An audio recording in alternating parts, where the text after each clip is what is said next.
So I've started the recording now. So welcome to this next session.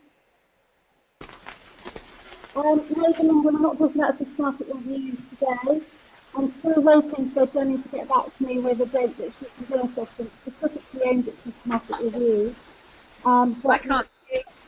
Pardon? I'm really struggling to hear you, Rachel.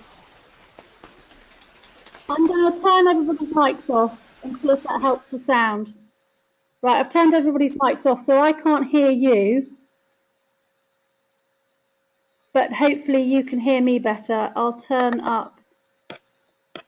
it up to maximum. Can you hear me a bit better now? Right, great. Okay, so I can't hear you, so you'll have to type. I'll unmute you a bit later. That sounds awful, doesn't it, to say I'll unmute you, but I will unmute you a little bit in a little bit of time. Okay, so I've started the recording. Just to answer one question, Belinda, no, we're not specifically talking about systematic reviews today. I'm still waiting for Jenny to get back to me regarding a time when she can do a session specifically aimed at systematic reviews. I did put some additional material about systematic reviews up on the DLE today. Please remember there are two DLE sites that are mimicking each other. You are registered and enrolled hopefully on both. And you should have the one that's got the pretty seaside pictures has got the material on it.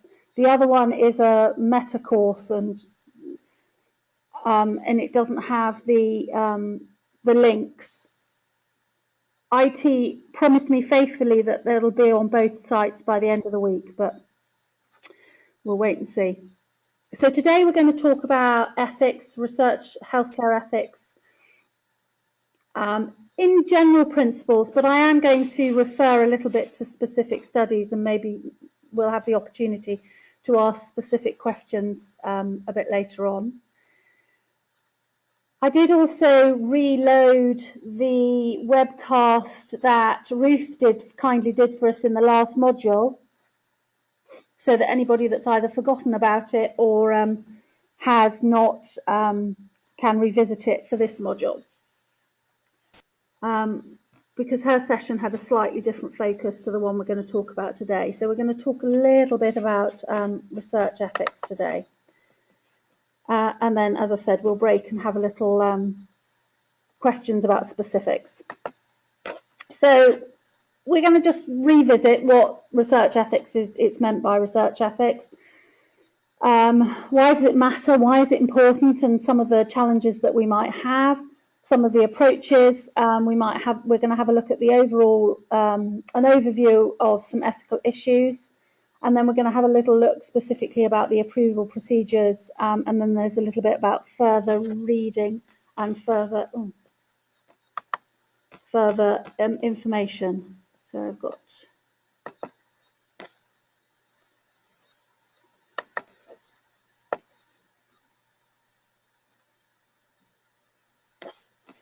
right. Sorry, just having a quick read of questions. Okay.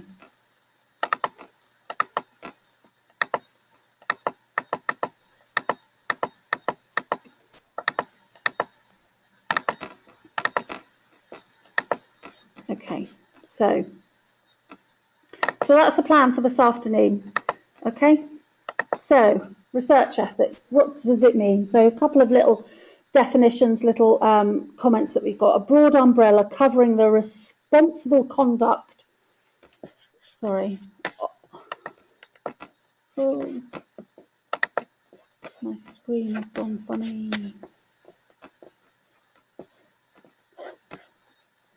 Responsible conduct, research and all its contents, consideration of intellectual property and fabrication. And there's a little bit, there's a link there that you can go to with a glossary of terms. There's also the standard of conduct that investigators are ethically bound to honour in order to protect their research participants from physical or psychological or emotional harm. And this is where we go back to one of the key research principles that we talk about, which is the fact that any piece of research can do no harm. And you might think to yourself, well, I'm not physically doing anything to my participants. I'm not actually giving them something. So it's not like a drug trial. So why would I be able to do any harm to them? But if you think about some of the questions that you might ask them in an interview, you think about some of the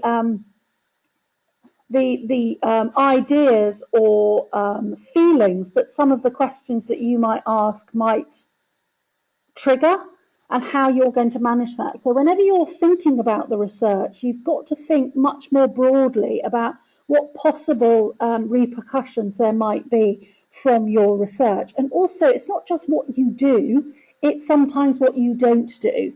And I know some of you are looking at studies where you might give an education package or give an intervention to a group of people.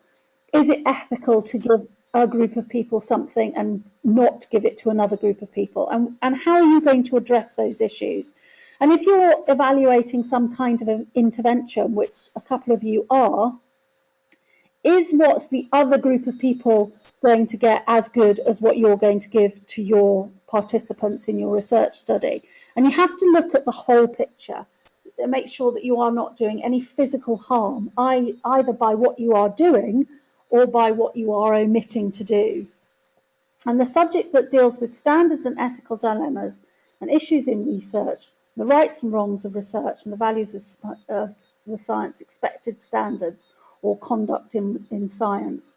And so there's a whole set of bodies and organisations that we're very, very aware of that control and monitor and safeguard the participants in research.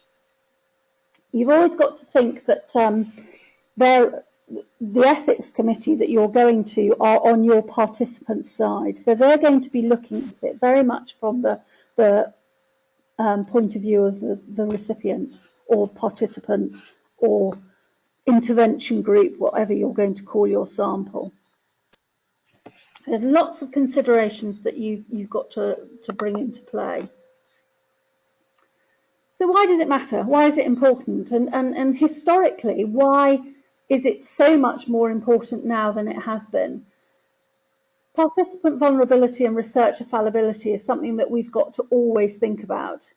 We've talked a little bit there about participant vulnerability.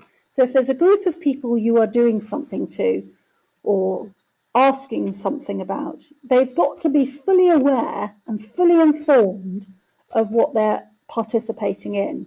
And also, and this will sort of raise an eyebrow amongst you as a group of novice researchers, we've also got to protect our participants from novice researchers. Now, we've all got to start somewhere, and we'll all be experienced to a greater and lesser extent in the action of research. But the whole point of your supervisor is that they are an experienced researcher and they will be able to prevent you from doing any damage. And their role as a principal investigator is to ensure that your research is safe and ethical. We've got user involvement, and user involvement has dramatically increased over the last 20 years. We've done things like write a patient's charter. We've obviously got the internet now, where you are able to look up anything. Our service users can access any piece of information. There's a Freedom of Information Act, which means that they can request and get access to any part of data, any part of the data. So you are working in an environment where there is an awful lot more transparency than there ever was. Even 10, 15 years ago, there were a far more loose involvement in certainly academic research, where people were allowed to collect all sorts of data. And I laugh because I look at the process that I went through when I did my first piece of research, which was back in the 1990s. And I basically had to ask permission from the ward sister to ask questions. And as a very naive 20-year-old undergraduate, I wandered around with my clipboard and asked vulnerable people some quite challenging questions, and I didn't need to go to ethics. Right? And I think to myself now, that's a horrific principle that I was allowed to wander around as this complete novice, asking people these questions. You just simply would not be allowed to do that now. So even in 1990, there was a limited amount of protection against the novice researcher. And research ethics has now also got to be seen in a global context. It's not just here, it's not just now, it's not the West Country, it's not England. This is a global piece of research, and whatever piece of research you do, even if you do not decide to publish it in a journal, people will be able to look at it to a limited extent, but people will still be able to look at it. So you've got to acknowledge the fact that it needs to be a robust piece of literature. So we had a study done. There was a study done in the 30s in America where black men were observation of untreated syphilis in black men. It was a study that sort of has stuck in the mind of the research ethicists. There was a group of poor, illiterate black men who had syphilis. They weren't told they had syphilis, and they were divided up into groups, and some were given treatment, some were given a different type of treatment, and some weren't given any treatment at all. And it was a piece of research that was done in the 30s in America. So what are the problems that we've got there? I mean, we look at it now, and it's, hopefully you can all see, you can all identify very, very quickly all of the things that were wrong with this piece of research. And I mean, just briefly, they weren't told what they were being entered into. They were put in a position where they were participating in a research study because they were promised free food and health tests. They probably thought what was going on was of a benefit to them. You know, that the research was being done from a beneficence point of view. They weren't given information, and they weren't given the ability to consent in an informed way. So in a way, that study is a perfect example of how not to do a piece of research. Their sampling strategy, their inclusion and exclusion criteria, their coercion, and their lack of informed consent all demonstrate how not to do a piece of research in this day and age. Historically, we've had all sorts of horrendous things happen for research purposes. We've had the syphilis study in the 1890s. In 1920, 75 children died in Germany following a tuberculosis vaccination experiment. So they were given an untested tuberculosis vaccine, which was lethal. Obviously, I'm sure everybody's aware of what experiments the Nazis did in concentration camps. In the 50s, we had, of course, the thalidomide tragedy, where women were given a drug that was untested on humans to treat morning sickness, and it caused massive amounts of birth defects in children. We've obviously got the one I just talked about,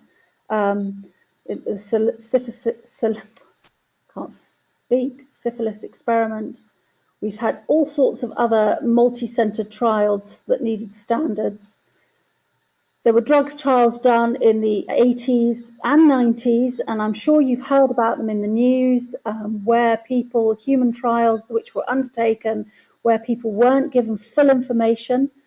Last year, one went to a compensation claim where young men had been asked to participate in a steroid trial, which caused infertility. And again, it hadn't gone through the proper research drug trial criteria, and so it caused permanent damage.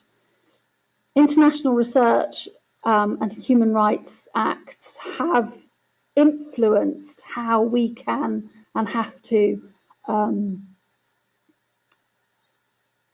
what's the word I'm looking for? Have to validate our research studies. Looking at the regulations and guidance, we can go back to things like the Nuremberg trials, but also, I think most importantly, the one that really sticks out in terms of research ethics is the Helsinki Declaration in the 60s, which set the rules of engagement in terms of research very clearly, that we had to have open and transparent rules and regulations about research, that participants could not be coerced, could not be bribed, and had to have full information. And we've gone on and had further revisions of that declaration leading up until the Declaration on Bioethics and Human Rights in 2005, which has been revisited in 2009. And now these rules and regulations, these sets of guidance are global, and we have also our own national standards which we have to follow. So in terms of research ethics, you now, as I've said, you cannot blindly go around with a clipboard like I did in 1990.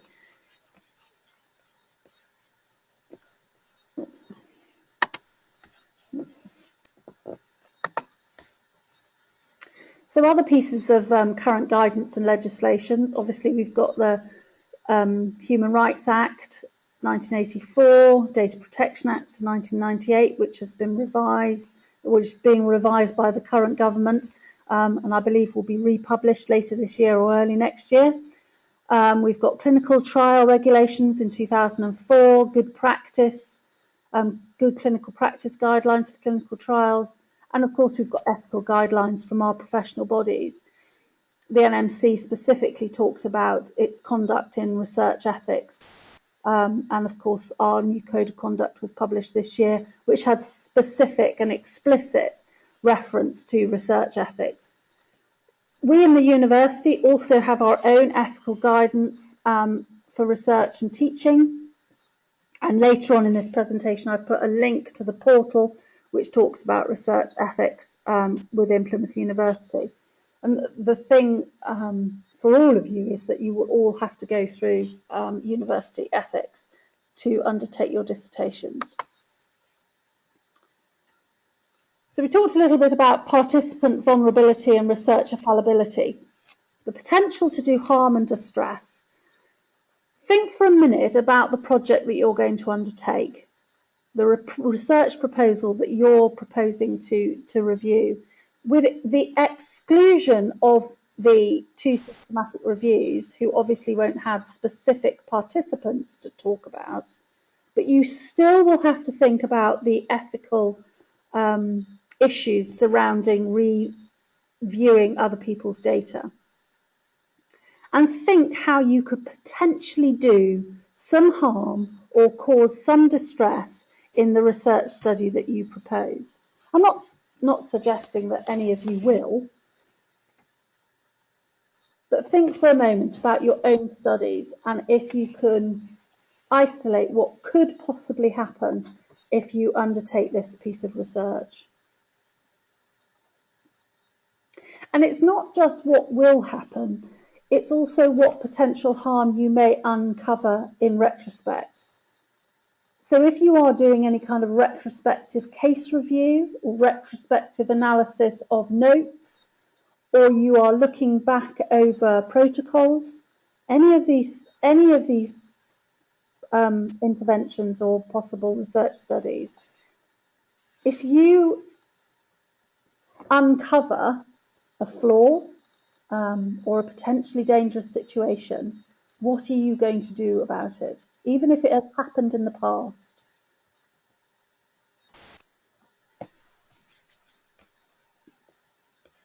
If it has happened and you find it out after reviewing the notes, what are you going to do? What are you going to undertake?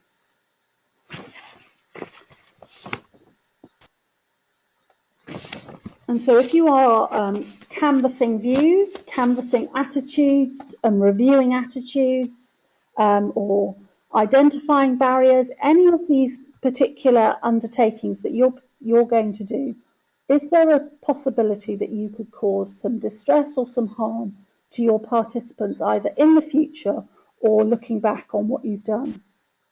Because one of the things that any research ethics committee are going to look at is, are your participants protected?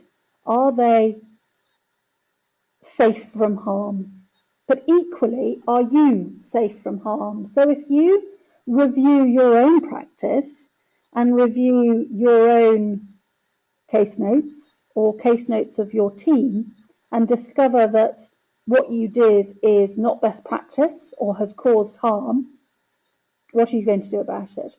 How are you going to manage that situation? When we are asking people to participate in research, we've got to ensure that we are not using any kind of coercion. So will your participants, will the people, the sample that you are looking to recruit, will they feel duty-bound, honour-bound to participate in your study? Will they feel like they owe you? As part of my PhD, I'm researching some third-year students, and the ethics committee have repeatedly said to me they cannot be my students. They cannot be students that I have any sort of power relationship over. So any students that I might be marking their work, for example, and you can see why that would could have the potential to be coercive. So if the students felt that by participating in my research, they might get a better mark, or they might not do so well. And you as a researcher are looking for something specific, and we talk about moral blindness. Are you looking at this piece of research for its own value and therefore not seeing the potential harm it can cause? And that's why we have to now go to an external committee, so an ethics committee, to ensure that what we're doing is morally right.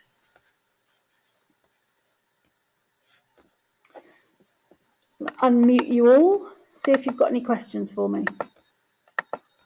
Any questions?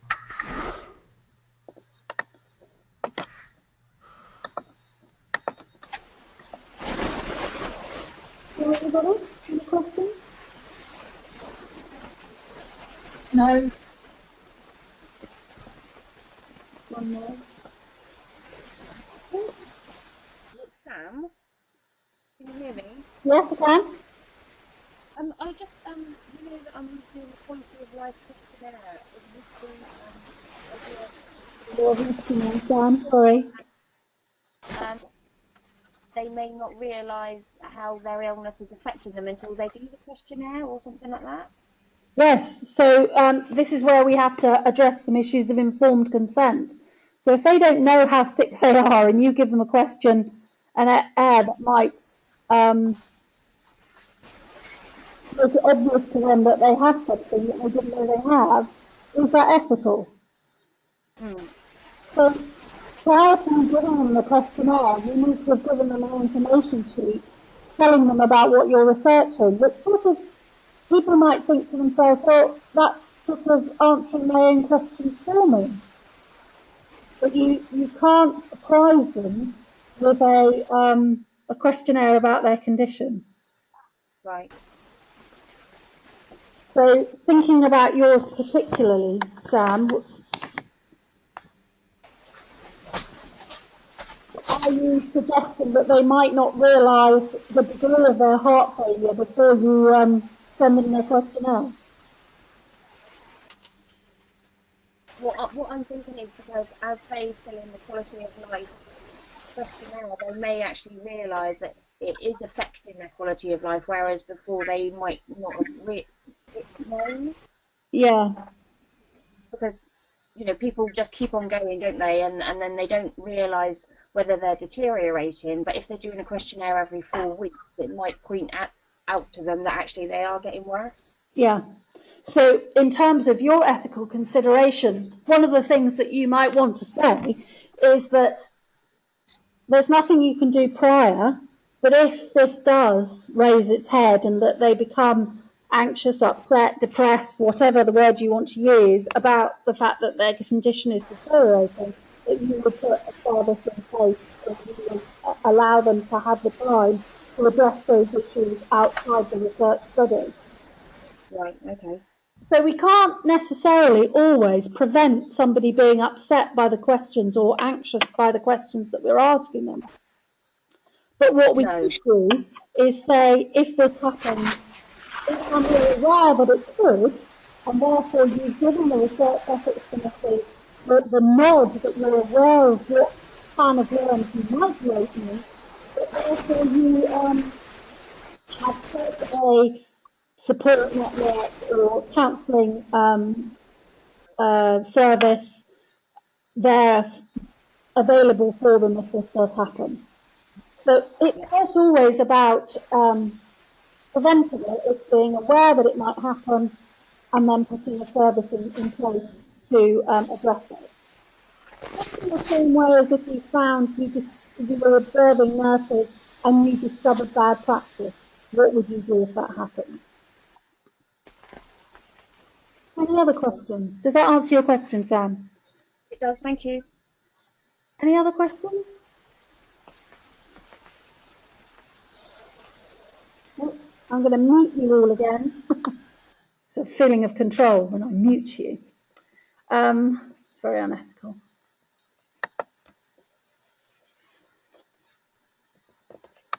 So the current challenges that we have in research ethics is that research ethics is now in the global context. We can't do anything without consent. Back in the 2000s, so 2007 through to about 2010, there were a number of drug companies who exploited the very poor groups of Indian, a group of Indian people just outside Goa, and used them as guinea pigs. And The Independent did a big, and the BBC did a huge expose sort of latter part of last year. And it was all over the news. I don't know if you saw it, because basically what they had done is they had coerced and not bribed, but used a group of people in the Indian subcontinent as guinea pigs. There was a tobacco company that did it, and there were a number of other organisations and drug companies that were exploiting poor people. So what do we do about that now? How can we prevent that ever happening again? And as I showed you, we're talking about things that happened with the Nazis, and we're talking about things that happened in the 40s and 50s. We're thinking that would never happen in this day and age, but this happened, 7 to 10 years ago in the Indian subcontinent, because we've still got areas of the world which we are able to identify as potential sources of exploitation, and we know that we're all knowledgeable people. But then one would hope that drug companies are held to the same standards as the rest of us in terms of research. And the Philip Morris, the tobacco company, put in a research bid, and it went through a US University Ethics Committee, and the US Ethics Committee turned it down, surprisingly, saying it wasn't an ethical study. But the company had already started, and they had already accessed this group of people in India. We shouldn't condone that, and we don't condone that. But we have to look very carefully about how we access people, how we manage the people that we then access, how we undertake the research that we're doing. And as I said before, this is a global environment now. You can't do a piece of research in the UK and say it doesn't count anywhere else. It counts everywhere else. And we should always be aware of that.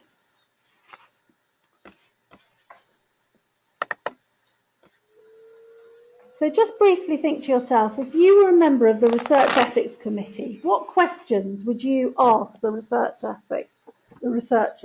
So put yourself on the other side of the counter, as it were, the other side of the service.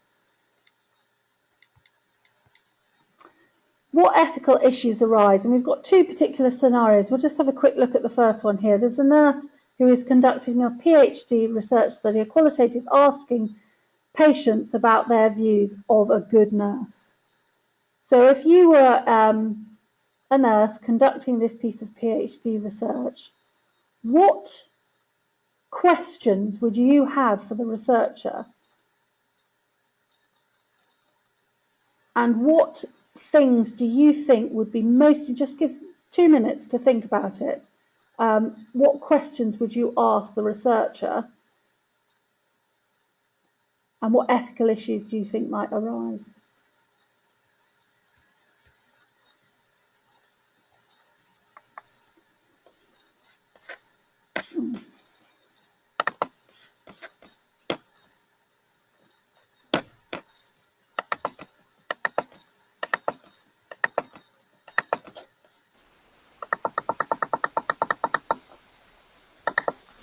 I've unmuted you all. Anything you think?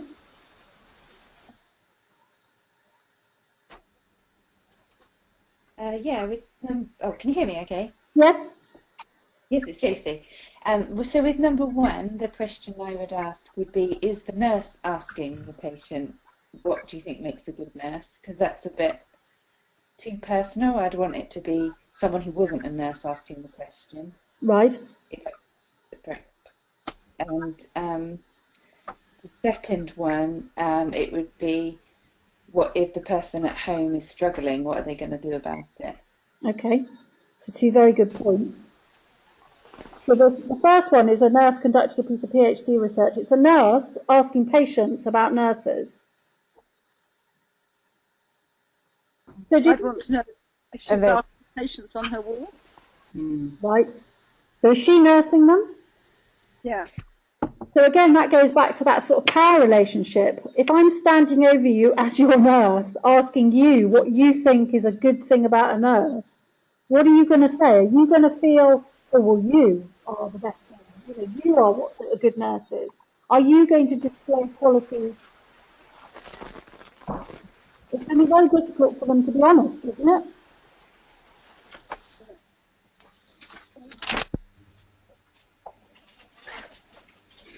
Any other questions that we could think of? But everything needs to be anonymous, wouldn't it? So that the nurse would know which patient is saying. But if she's conducting interviews, then it's not going to be anonymous. There's not going to be any anonymity at all.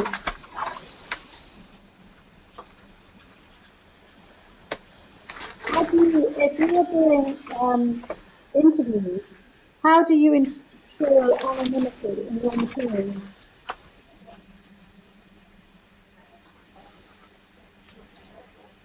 How many of you are going to do interviews? Really difficult to hear you again, Rachel. Sorry? Really difficult to hear you. That's because I've unmuted you, I think.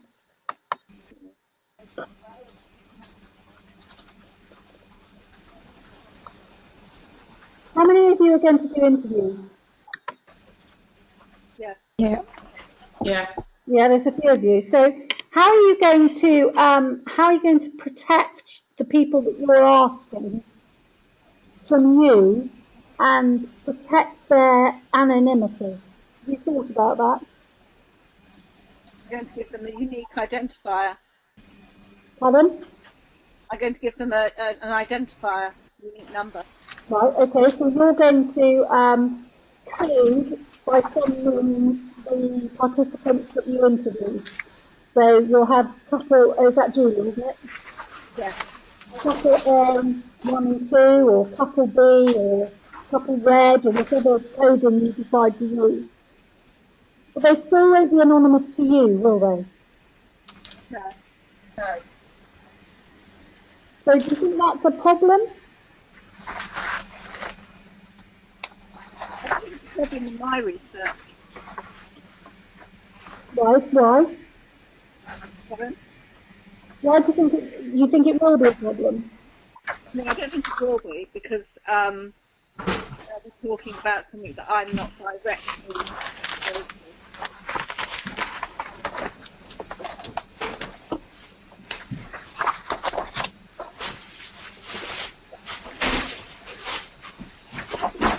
Rachel, Yes. it's Rachel. I think it's quite important for both of them where the interviews take place. So to make it as neutral ground as possible. Yep. And also, there's no point in me giving a identifier to the person I'm interviewing if I've literally walked onto the ward and very openly said to the person, right, should we go off and do our interview now? Right. I think it's quite important, because I'm interviewing staff on wards, that they have the opportunity to keep that confidential. Yes, absolutely. So you've got a couple of issues coming to play in there that these two scenarios have highlighted. One of them is, I'm going to mute you for a moment, and if you want to ask a question, could you put your hand up and I'll unmute just you? Is that all right? Because the sound is getting a bit tricky. So I've unmuted you now, so hopefully you can hear me a bit better. Rachel brought up a couple of points there about anonymity, confidentiality, and the environment. So in terms of anonymity, yes, you can code the people you're interviewing, and anonymity is quite slightly easier to achieve with questionnaires, because obviously you don't see them. But if you are undertaking the interview, you still know who these people are. And so they might ask, how will my data be still confidential when it appears in your research study? Because you are going to, certainly if you use some sort of thematic analysis, and if you're using an interpretive phenomenological approach, then you are going to present your data with the appearance of lots of quotes. But those quotes might be identifiable. You might be able to tell from the quote who the people are. And so how are you going to therefore achieve anonymity? And that's one thing to think about. And also the idea of confidentiality. If you, as Rachel stated, wander onto the ward and say, hello, I'm here to interview you, let's go, you have therefore displayed to many people that that person is being interviewed and participating in the study. So it might be a better way to do it, and having thought that through, you might say that participants will be invited to a particular location that is neutral, that there's no power relationship in that location for the interview, so a specially assigned room. So for example, if I was interviewing students, I wouldn't do it in my office. That would be inappropriate. I would have a power relationship over them if they came to my office to be interviewed. So you've got confidentiality, you've got anonymity, and you've got the location in which you're citing the interview. So in that second one, a researcher plans to interview patients in their own homes following the knee replacements. So again, is it appropriate for the researcher to go into somebody's home and research them? Because they then have a power relationship over them. Also, and I think it was Josie mentioned, what happens if you get there and you find that there's a problem? You are bound by your code of conduct to act, but that might not be the purpose for your visit. So it's really important that you firstly know your professional boundaries. So if, for example, you were researching patients in their own home and they'd had a knee replacement and you get there and you find that they've fallen or they've clearly got an infection, what are you going to do? What are you going to do to ensure that no harm is caused? So you have to think about all of these issues when you're planning your research.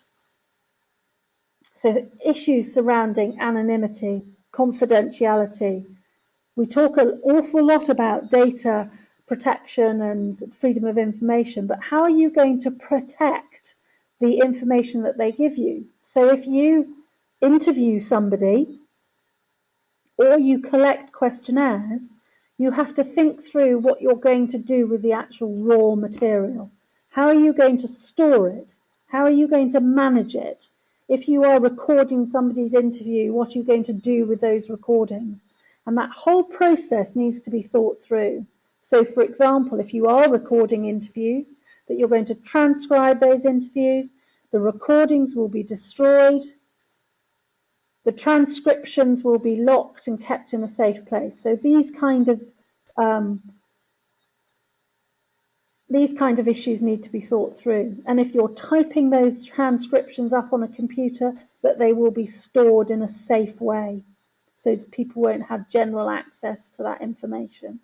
And it's really important that you think through those sort of, in a way, sort of the minutiae of how you're going to manage your data, because your data is something very precious that somebody has given you, and that's how you've got to think about it.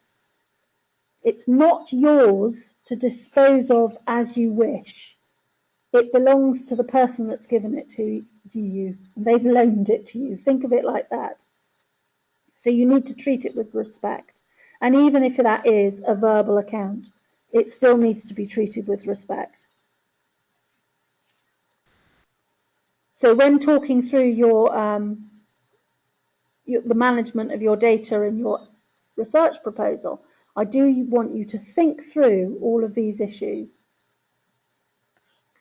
Any other questions or comments on these two particular scenarios? And if you can put your hand up and I'll unmute you, or you can type the question.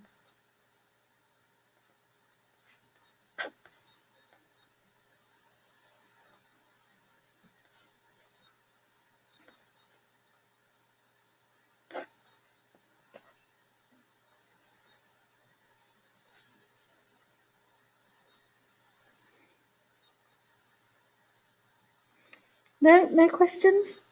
Okay. Nope. So we talk about ethical theories, and I'm sure some of this was covered by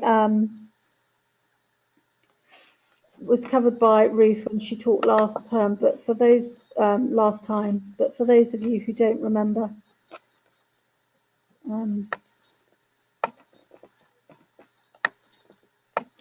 sorry, I'm having a few computer problems. So we've got some ethical theories. We've got the ideas of duty-based. What is my duty? The overlap.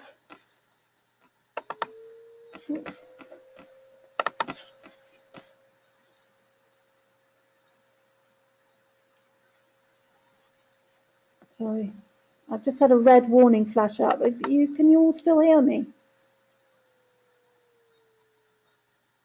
Can you all still hear me?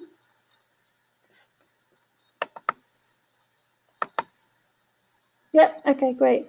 So I just had a red warning flash up on the webinar thing saying that the sound was degrading. So obviously not that much then. So you've got the ideas of due autonomy or duty, where these what is your duty to your participants? What's your duty of care? And this is very much covered by your code of conduct. All of us are aware of our NMC code of conduct or our other professional-based codes of conduct. So what is our duty? What is our duty of care? We've also got our idea of our rights-based theory. So what are the research participants' rights and what are the researchers' rights? So these are the ideas of your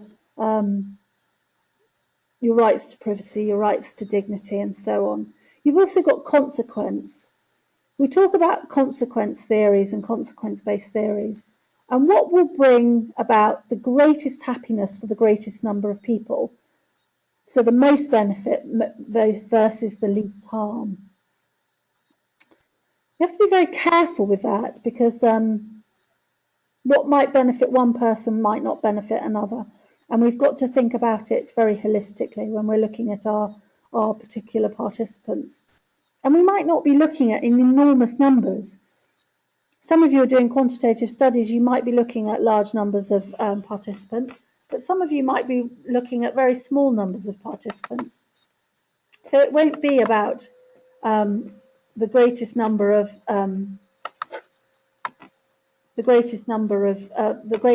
of benefit versus the least amount of harm. You have to think about each individual. And the virtue-based theories. So what ethical qualities and dispositions do I need to be a good healthcare researcher? And we've talked a little bit about being respectful. We've got to think about the people that we're researching in a very respectful and dignified way. We've got to be honest, we've got to have integrity, and there's an awful lot of literature surrounding honesty and integrity in research. You have to think to yourself, am I collecting the information in an honest way? And this actually goes back to your research question and your methods of research, your methods of data collection. Because can you honestly say that your methods of data collection will address your research question? And if you can't, hand on heart, say that, then is your study ethical? Are you going to go about it in an ethical way? So ask yourself these questions.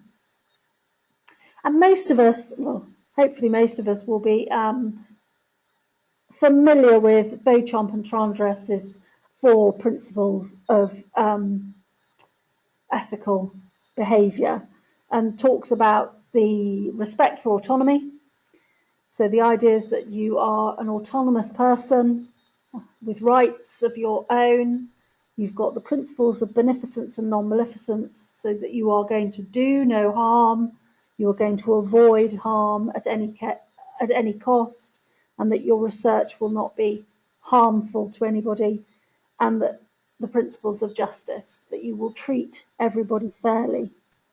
If you transfer that into research ethics, you talk about things like transferability and generalizability.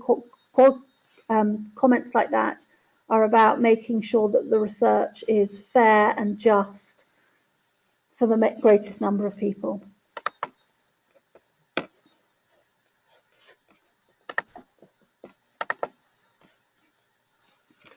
So some of the ethical issues that we've talked about: the rights to be included and the rights to be protected.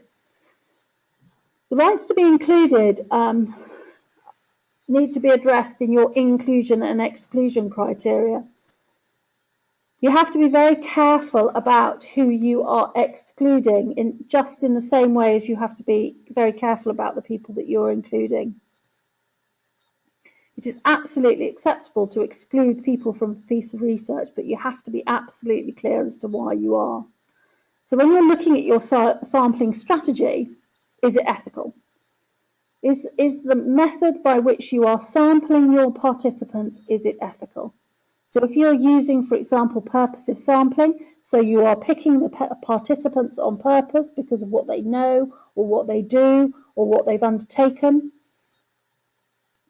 then is it ethical to include them or exclude others? Equally, if you are using convenient sampling, is that ethical? Is it ethical to just include the people in your study that are available at the time that you're collecting the information? I'm not saying that any of these methods of data collection are unethical. I'm simply stating that you need to be sure that you have made them ethical. The rights to be protected. And that readdresses some of the issues of confidentiality and anonymity. If we looked at that example about interviewing patients about what was a good nurse, if they're going to highlight qualities that they believe are demonstrated in a good nurse, if you do not demonstrate that quality, does that make you a bad nurse? And if the patient therefore thinks you're a bad nurse, are you going to be protected from that nurse? So it's those ideas about, are there going to be any repercussions to your research? Looking at your studies that you've outlined so far, I don't necessarily think that there are issues particularly around protection and coercion, but they are things that you need to think about. Recruitment in any piece of research is really very difficult. It doesn't matter how well thought out and how fantastic you think the piece of research is. If your participants don't share your beliefs, they may not wish to be participants. So one thing people do is offer prizes and so on. Is that ethical?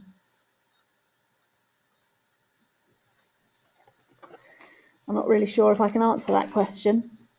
When we recently sent out a survey for our student nurses to fill in regarding what they thought of the programme, they were entered into a prize draw, which meant that they could have won an iPad. Is that ethical to offer that kind of prize? I would say there was no harm caused, so yes, it is ethical, but some may argue that that was actually being coercive and that by offering a prize you were being unfair and you were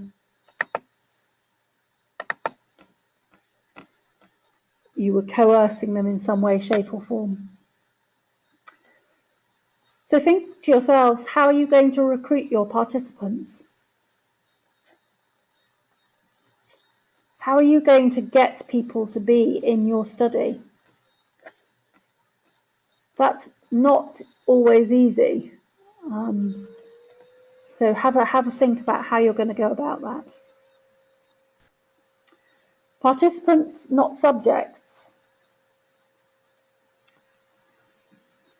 We're not doing anything, well, you're not going to be physically doing things to them. They participate in this their study. They are not subjected to it. They have to consent. Everybody that you interview has to have signed a consent form. Everybody that you send a questionnaire to needs to have an information sheet. What we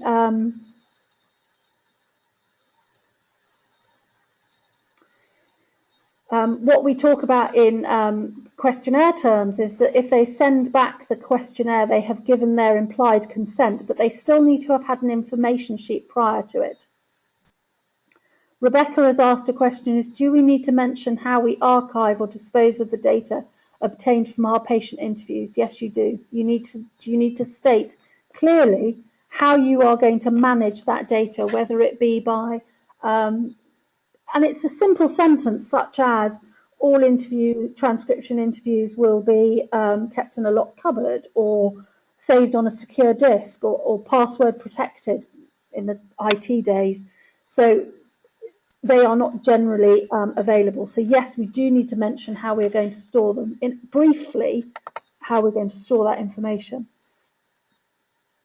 So if we've interviewed them, we've given them a consent form with an information sheet and they've had that. And in your research proposal, there need to be examples of consent forms and information sheet included in your appendices.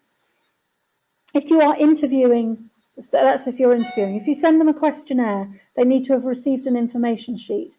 So going back to, I think it's Sam's question about quality of life questionnaires, they need to have had an information sheet prior to their filling in that quality of life questionnaire. Their consent is them sending that questionnaire back. So they've given their consent.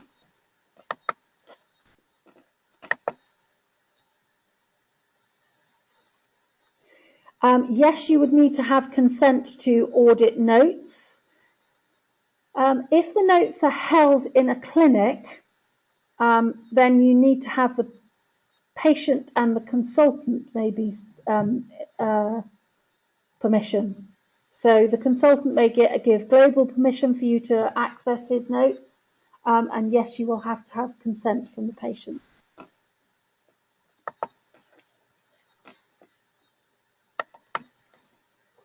And in terms of auditing notes, you will have to give them an information sheet to tell them exactly why you want to look at their notes. We've talked a little bit about confidentiality and anonymity, how we're going to protect people, either using some sort of coding strategy so that they cannot be identified when we present the literature or we present the findings, but also looking at anonymizing them for future reference. So you as the researcher will know who you're talking about, but nobody else will. Dissemination. It is not acceptable to do research for research's sake. So what are you going to do with this information once you've collected it and analysed it? So hopefully all of you will move to make some sort of practice, education or further research recommendations. And in terms of this particular research study piece of work, at the end of your research proposal, there is an expectation you will outline how you will disseminate the information, either in terms of further research or practice, so making some sort of practice recommendations, or alternatively making some recommendations for education. Recompense or compensation. If this was a publicly funded study or a funded study in any way, it may be possible to offer compensation or recompense for their travel expenses or so on, but you're all going to be privately funded. So it's not going to be possible for you to say, for example, we will reimburse your travel costs or so on, unless you've got a pot of money that you're not telling anybody about. So they are going to be participating in this research at their own cost. Now, the chances are that you're going to go to them, you're going to travel to your the people that you're interviewing, or you are going to be sending the data out, or whatever. But think about how you are going to manage that, because undertaking research can be quite expensive. Even if it's as simple as the postage for your questionnaires. If you're going to give a questionnaire when they're at clinic because they're already at clinic, for example, then that's a way of overcoming it. But how are you going to get them back? Are you asking them to send them back? In which case you'd have to give them a stamped address envelope. It's thinking through all of those, the sort of practical minutiae of how you're going to actually go about collecting this information. And we've mentioned a little bit about data management. If you're filling in lots of questionnaires, you're going to have lots of paper copies of information. If your paper copies of information need to be properly stored. Going back to an earlier question from Rebecca, yes, you're going to have to talk about how you're going to manage and store and safeguard that information that you've received. As I said before, think of it as a gift that you have to look after. And other issues, any other issues that you can think of?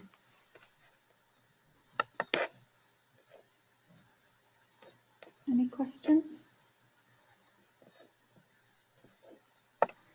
So in practical terms, there's quite a lot of information to think about. In terms of the systematic review, you are taking other people's data. Now, they will have collected the data and gone through their own individual ethical processes. But when you are re-evaluating somebody else's data, you in the same way have got to manage that information appropriately. And you will have to demonstrate how you will disseminate the information following your systematic review.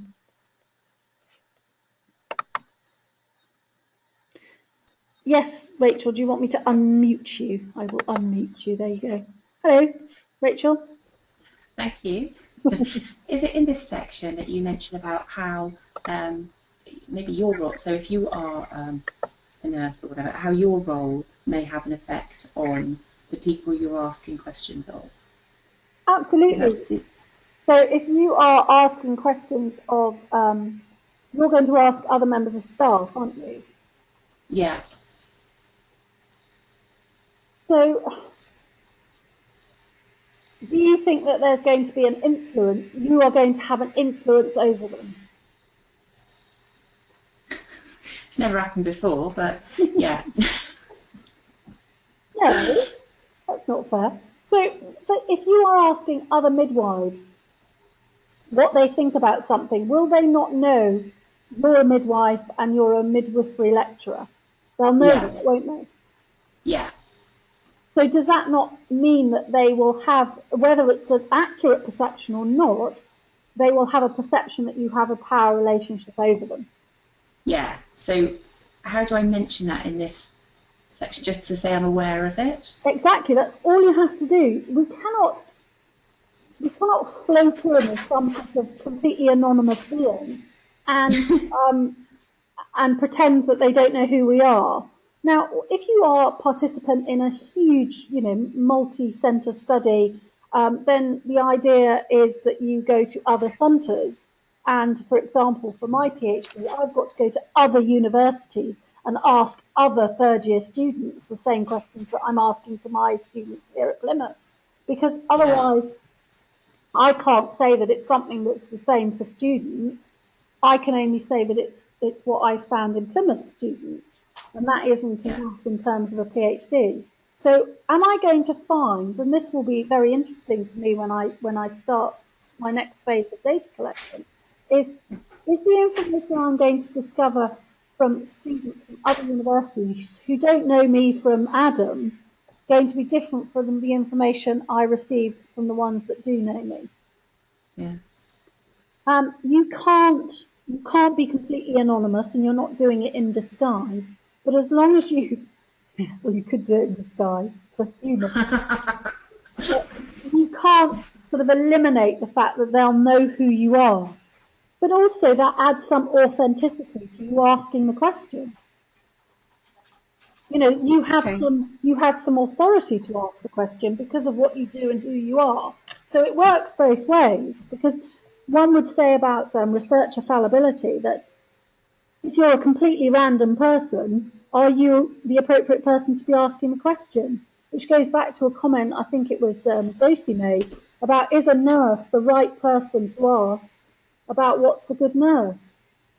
Well, one school of thought would be that if you're not a nurse, you don't know what questions to ask, and a non-nurse wouldn't ask the right questions.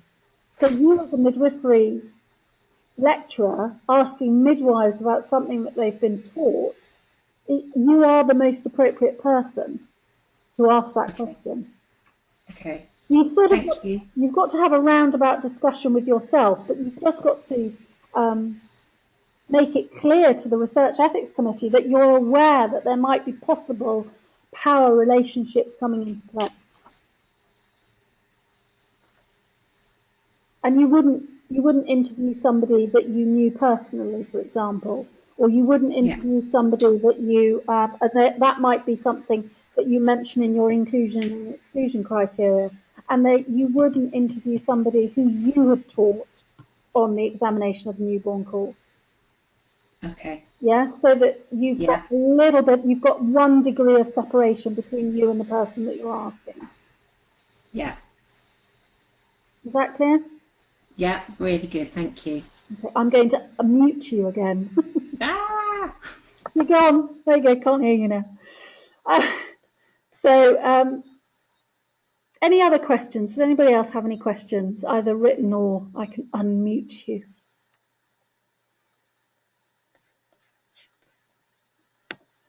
There's lots of things to think about. Not all of them take an enormous amount of word count as such, but they are things that you need to address in terms of your research proposal. Oops, gone. So, Sorry. So in terms of Research Ethics Committee, there are a number of different Research Ethics Committees, and each one of you needs to think very carefully about which ethics committee you need to go to. So Research Ethics Committees, as we've said, they safeguard the rights and the safeties and the dignities and well-being of the people participating in research, and they're on the participants' side, as if you were. They review applications for research and they give their opinion on the proposed participant involvement and whether the research is ethics. And you need to have ethical clearance to undertake, to start any piece of research. Research ethics committees are entirely independent of the research sponsors. So these are not, research ethics committees aren't funded by the people hosting the research and the investigators. This enables them to put the participants at the centre of their research.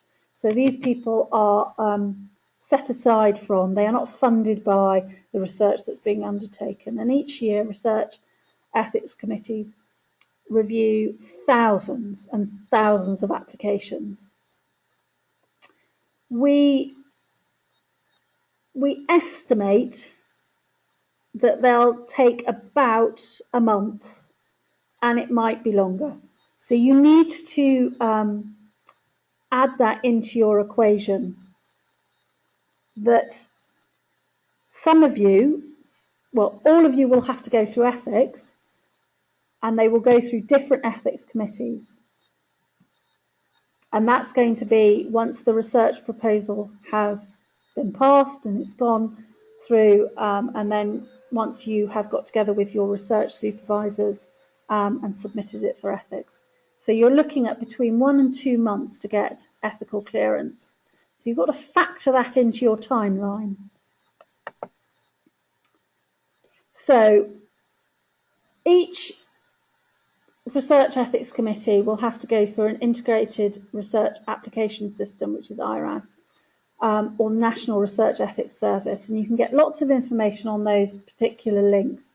So going through the National Patient Safety Agency is also another way of getting some very interesting information about National Research Ethics Service. The other thing that that website, which is National Patient Safety Agency, has is examples of information sheets and consent forms and all sorts of other extra information that is incredibly useful in terms of your research study. And then also I've put there the link for the university, the Faculty of Health's Research Ethics Committee, because all of you will have to have Research Ethics Committee approval for your studies from the university. And also NHS research and development approval. So depending on where you're going and who you're going through, what trust or PCT or so on that you are undertaking the research. Now you might think to yourself, my goodness, this sounds incredibly onerous. And I can't say it's not. It is quite tough. The whole Research Ethics Committee and research approval side of things is quite tough. As I said there, it is quite daunting. This is where hopefully this exercise of research proposal and writing your research proposal from an academic perspective will stand you in very good stead for the beginning of your dissertation module and the research proposal that you will be taking forward next year or the year after, whenever you decide to do the dissertation module. Because research ethics committees won't just look at the research participants and the questionnaires and the interviews and so on, the methods of data collection. They will look very, very closely at your methodology leading to your research methods. So they may question you on whether it's the right methodology or the right method of data collection to answer the research question that you've stated. So that goes back to that very, very first session we had in April, which talked about your research question and having your research question really, really clear in your head so you understood it completely, and it addressed exactly the aims and objectives of your research study. So thinking it through really, really carefully and ensuring that that whole process is robust. Every different research ethics committee works in a slightly different way, which is why I'm talking sort of global perspective at the moment, because each one of you will have a slightly different hurdle to jump. Oops. So some of the things that are priorities, I think, from a research ethics committee is clear information. So make it absolutely clear what you're going to do, clear information sheet, good participant information sheet, so that the people that are participating in your research know exactly what you're doing, which means that you have got to understand exactly what you're doing, which goes back again to that research question. Do I really have a very, very clear understanding of what I'm trying to find out and how I'm going to go about it? Consent. Consent is incredibly important. It's got to be voluntary, mustn't be coerced, and the consent form needs to be very, very clear. So if you are interviewing patients and you are interviewing people or participants who are potentially vulnerable, then you need to make it as simple and as clear as possible, that there is no sort of difficulty in understanding and there is no complicated wording, that they have to be able to understand it completely. Confidentiality and anonymity, we've already talked about, absolutely key. You must make sure that your participants cannot be identified by the research and the data that you've collected. Consideration of the participant experience. How's it going to feel? How's this going to go down, as it were? Is this going to make them feel good, make them feel wobbly, make them feel unsure, whatever? And have you addressed those issues? So going back to a question, I think it was Sam that talked about, you've done repeated quality of life questionnaires and they have come to the conclusion that their quality of life is going down or going up. It's getting better because their heart rate is going down. So are you going to address these issues? Are you going to ensure that they've got a clear understanding of what could happen? And if bad things happen, what you're going to do about it? And if good things happen, equally, what you're going to do about it? And this is where we say careful attention to the risks and the benefits.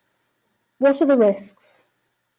Talking about your research, Julie, you're going to be asking parents or prenatal people, I don't know what to call them, about to be parents, about their prenatal testing. Adults and partners, you call them, about the prenatal testing. What's going to happen? You know, what can of worms could you be opening, and what potential problems might you come across because of the questions that you're going to ask them? So all of you need to think about what possible risks or benefits there might be. You need to feel competent about your research. So this is where you need to be very clear about your research methodologies. If you don't understand it and you're unclear as to why you're doing what you're doing and what's your philosophical background and why you're asking the question that you're asking, if you're not clear about it, then that's going to be transferred into the wider context and possibly your participants. So you need to make sure that you are fully aware of your limitations, but also fully aware of what you're up to. So this is about being a conscious competent. You need to be aware of yourself and competent in the research that you're undertaking. And think about yourself and what characteristics that you particularly display. What are you good at? Play to your strengths. If you are easy to talk to, then interviewing might be an excellent way of collecting data. It's going to be a difficult process doing a piece of research. It always is. It's a sort of a long journey, and it can be quite exposing, not only to your own skills, but maybe some of your own weaknesses. And so be very aware and try and be quite kind to yourself. Don't be complacent about what effect this might have. Research can be quite emotionally draining. If it's possible to have your supervisor with you when you collect some data, then that's great. You have a specific number of research hours, supervision hours for your dissertation. Utilise those well. You're going to be the one that manages your time. But in terms of your research proposal, state that there's expertise available and that you will build a good working relationship with your supervisor. So to conclude, it's unavoidable in healthcare practice and good research. This is an inevitable part of this journey, and this section in your research proposal, it's a vital part. Being a good researcher requires ethics, principles and virtues, as well as knowledge and skills, and hopefully you will all be good researchers. An understanding of ethics and the professional code of conduct is absolutely essential, and we are professionally accountable.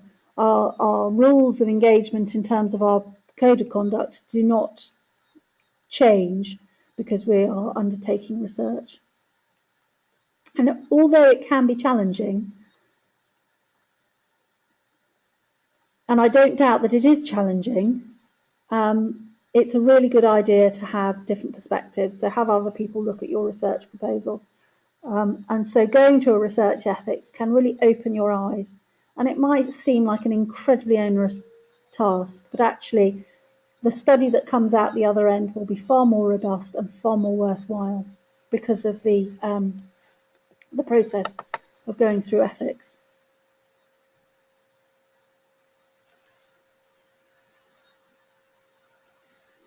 So, any questions?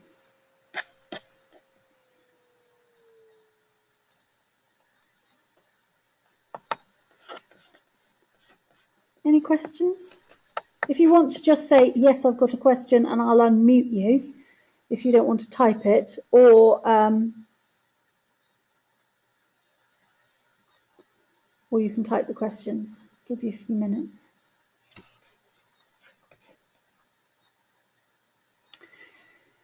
It's a slightly different set of considerations, Belinda, when you're talking about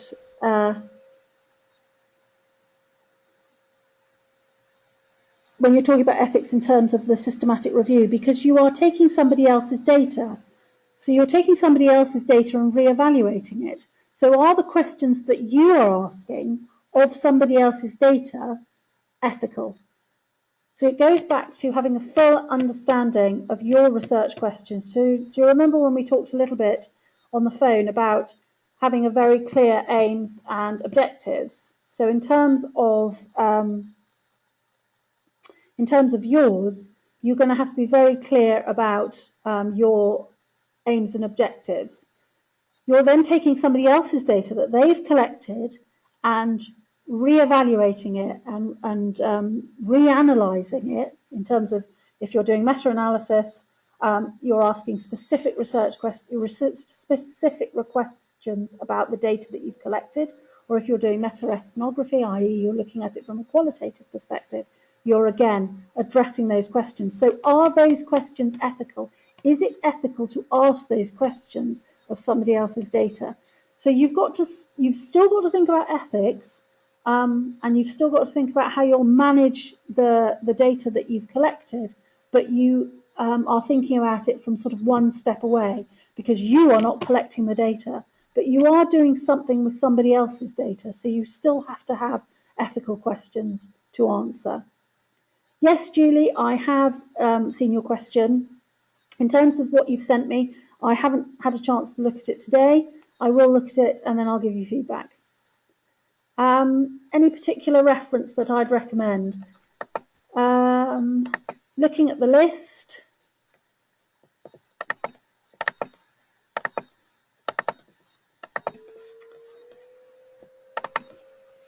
Obviously, the Beauchamp and Chandris book is a valuable it's a valuable book.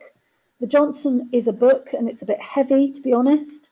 The Banks and Gallagher book by Anne Gallagher, the 2009 book, I think is a nice, not simple, that's not fair, but it's a nice overview, which gives you a really good opinion. Also, you've got Seed House. Now, that's quite a heavy book, The Heart of Healthcare, Ethics, Heart of Healthcare. But Seed House has written an awful lot about research ethics. And so if you search Seed House in terms of an author, on journals, you'll find an enormous amount. And Seed House has written about ethical transferability and so on in nursing ethics journals. There are specific journals, i.e. Nursing Ethics, Research Ethics Review, and the Journal of Medical Ethics. And if you go onto the website there's also an immense amount of information.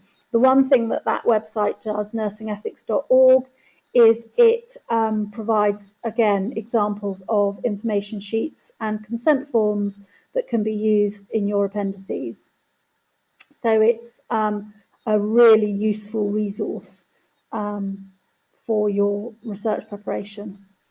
So, any other questions?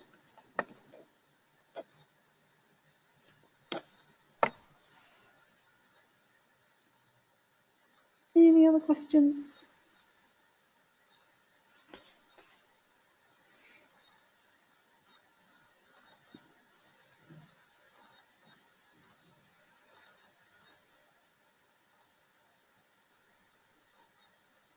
Okay, I'm going to stop the recording